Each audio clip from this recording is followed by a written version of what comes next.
Hey, welcome back to another session of Three Ball Walk. Good to have you guys. How have you been this week, Eddie? Doing well, doing well. I was volunteering yesterday at the Tournament Players Championship. Nice. And going back again this weekend? Going back this weekend. Going to be over there, drive a few golfers around, a few VIPs. And you, Bob, how was your show? It was good. We had a good crowd over in Jacksonville, and I'll be watching a TBC this weekend on television, so it'll be. Yeah, I'll look for you on TV. You look for me. I'll be the guy wearing the blue shirt with a volunteer on. Okay.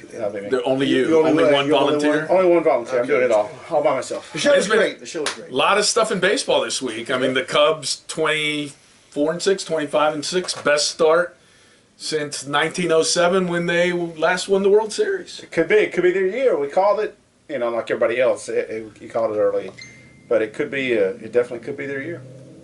I'm looking forward to it. I hope they really. I'm not a Cubs fan, but you got to pull for them, man. I think this is their year. I really do.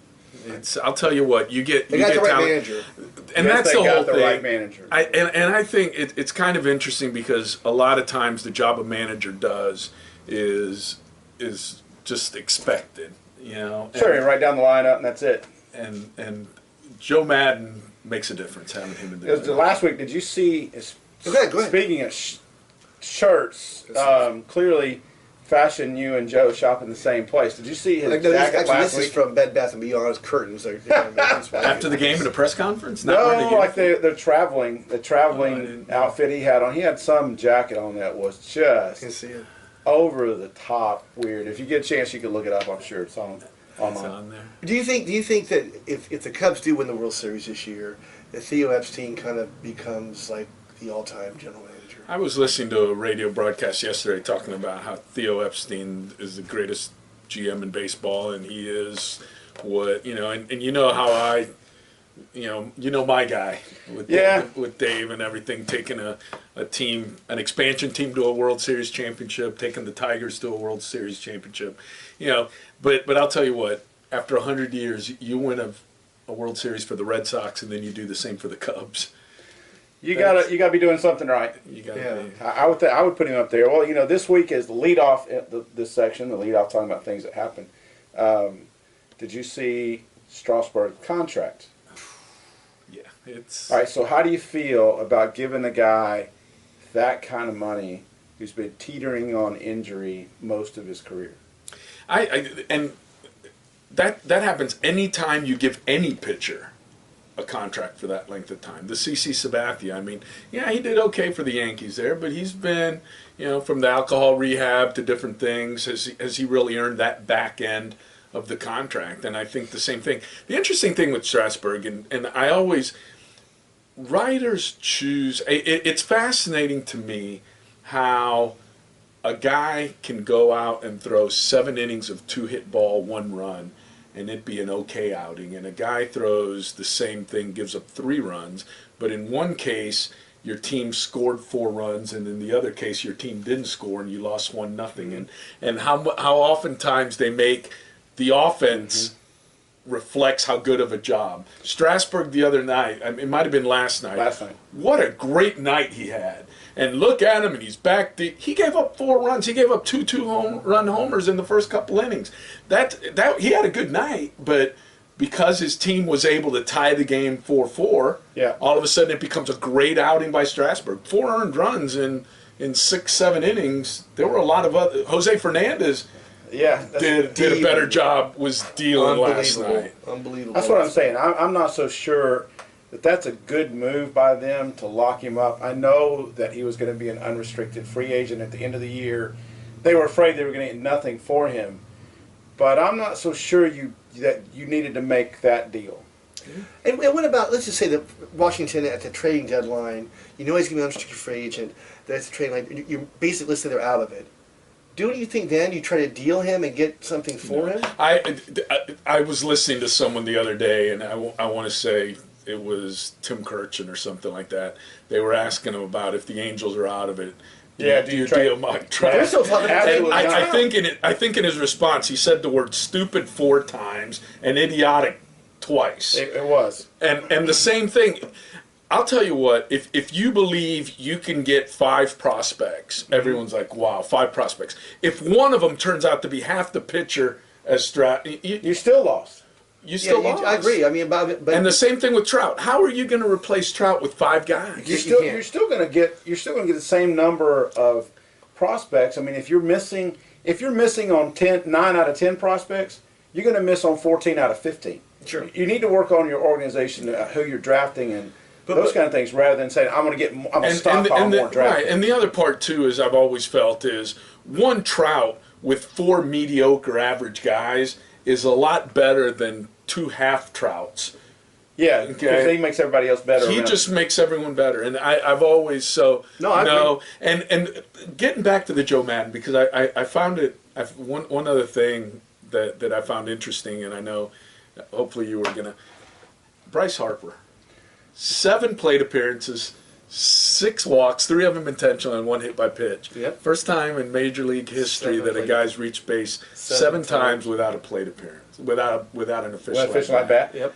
And the one that gets me, in the 10th inning, you got guys at first and second and 2 outs. Bryce Harper up, and they intentionally walk him to load the bases. It's like a softball move. That happens all the time in fast pitch softball on the collegiate level, because you feel like your pitcher's going to get the next person out better than the person who's at bat, maybe. But move the winning run or the go-ahead run in that case. Hey, but if you're Zimmerman and you leave, what was it, 14, 15, 16 runners on base in that game on Sunday, if that's happening, guess what? Right. And the only time I remember, and another guy I consider right up there at the top with Joe Madden is Buck Showalter. I remember when Buck Showalter with the Diamondbacks, in the 9th inning, top of the 9th inning of a game with the bases loaded and a 2-run lead, walked in a run, gave him an RBI. Yep.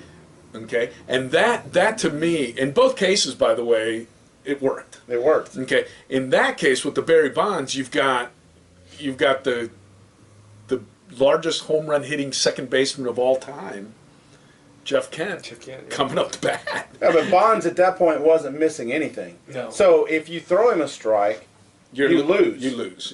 You lose. So if you're going to throw him a ball anyway, why not make it not close enough that he can flare one out and beat you? And that's the thing. I think with a guy at second, a single scores the run by Bryce Harper. Yeah. But you load the bases, a single. You still need that single as long as you don't walk in the run. And is your probability who's going to get the single? Well, I'd rather Bryce Harper not get it, make the other guy get the single. Or Bryce Harper's going to line one off the wall and or then all out of the park. Now it's a 3-run game.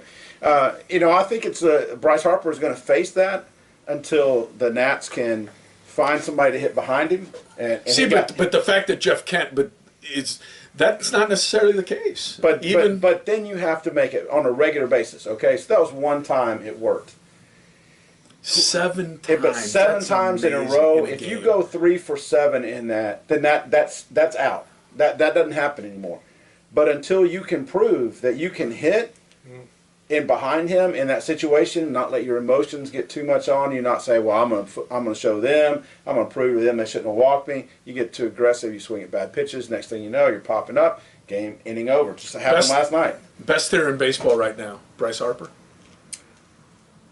Well, I'm prejudiced. I think Stanton's the best hitter in baseball. I mean, I like Giancarlo Stanton. He goes through. Last night he didn't do that well. But no, last couple nights. Stanton. The thing with Stanton is, like most players, Stanton will go a week and a half where he will absolutely carry a team and don't throw him a strike, and then he'll go a week where it's a lot of swing and miss. Yeah. And right now, baseball is a game of failure. So 7 out of 10 gets you in the Hall of Fame. So if you fail 7 times, you succeed 3, you're probably going to be a good shot being in the Hall. Second half of the show today, we're actually going to talk long bombs. Yeah, we'll get to him. Big time home runs, and we might the name Stanton might come up. It might come up in that discussion. Hey, how about did you see Harper get ejected? Last night. Yes. I don't know what he said, and I didn't catch after the game. No, you know what he said after the game. No, I don't. Oh, okay. And I didn't know what he said from the dugout, and I didn't catch what happened beforehand. I just caught it right. I flipped the channel right on that. Bottom of the 9th inning, and 4-4 game. Leadoff guy, couple questionable strikes and whatever, gets a called strike, and it was right. It was a fastball right at the letters. It was a strike, and it was a strike. Strike 3, first batter. And the whole dugout started screaming. And I guess he heard Harper's voice, and he pointed at the dugout and tossed Well, tossed Harper. Yeah, I like the coach that was trying to take. Oh, me. I'm the guy. I'm the guy going. Now, but what happened before that? That would made Harper the one voice that the umpire would have heard. well, Harper was right there at the end of the dugout, and I think he looked. You know Harper's voice, and he saw it. What's interesting to me is, I want to say the very next pitch or the second pitch. On the next batter, he hit the walk-off home run. Right. And Harper was right there and came out of the dugout, which usually... Shouldn't that be a fine because he's actually supposed to be out? Usually you don't resume the game until the manager or player that's been ejected has left the dugout. Well, he left the dugout, though. He was actually in the tunnel because I saw him leave the dugout when he was thrown out. So he was in the tunnel, so he came back out. So he came back out. And they tack on extra funds because of the FU that it came out. Then he came out of the dugout and he's going to celebrate with his team. He looked right at the umpire and said and dropped an FU to him. Boom. And that they had TV mouthing. I mean, he looked right at him. That's where.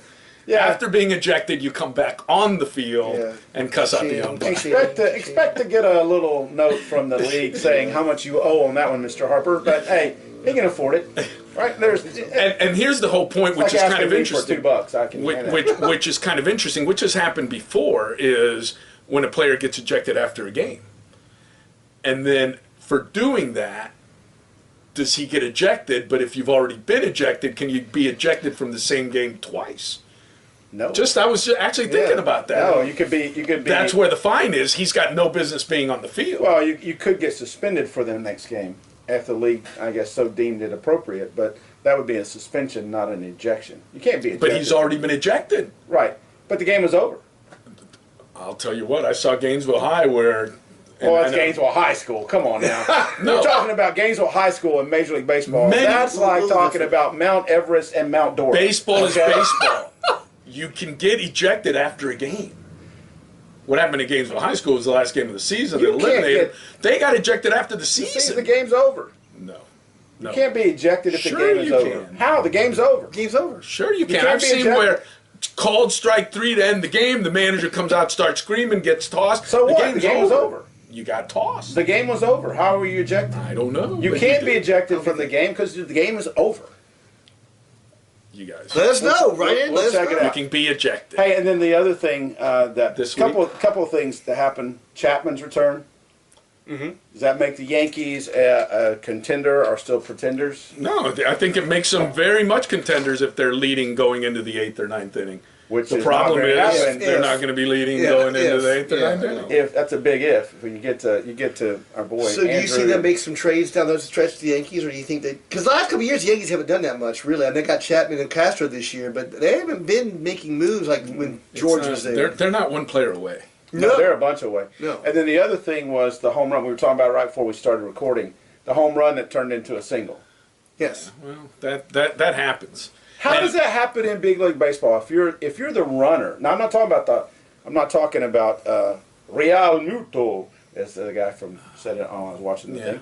Not him, but Ozuna. How in the world do you go back and pass that guy, thinking that ball's going to be caught? That ball's not going to be caught. It's either off the wall or it's out of there. It was here's the wall. It landed right there. That guy goes and makes an unbelievable catch. Yeah, you're standing at second base. You turn around and come back to first base. Okay.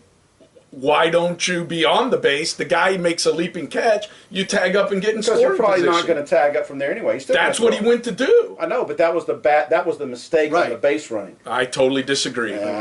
Really? Deep fly ball like that. Okay. Is it the 9th inning? Is that the winning run? No, it's early in the game. But a deep fly ball, and you got a chance to get into scoring position. Never. I totally disagree. Never. No one does because they're going to get thrown out going to second. No. But on that play... Never. Because if the ball bounces off the wall, you score from second base, but you don't score from first. If you're tagging up, you don't score. If the ball hits if the guy catches it and you can get back, you get back. Okay, fine. Right. But you have a chance to score from there if you're standing on second base and the ball bounces off, drops it, whatever, and you can get back.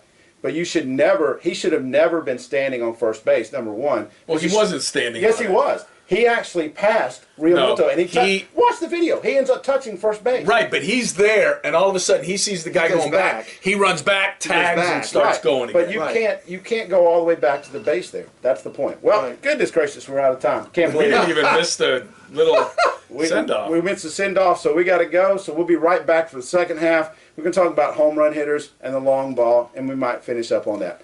Play ball. Play ball.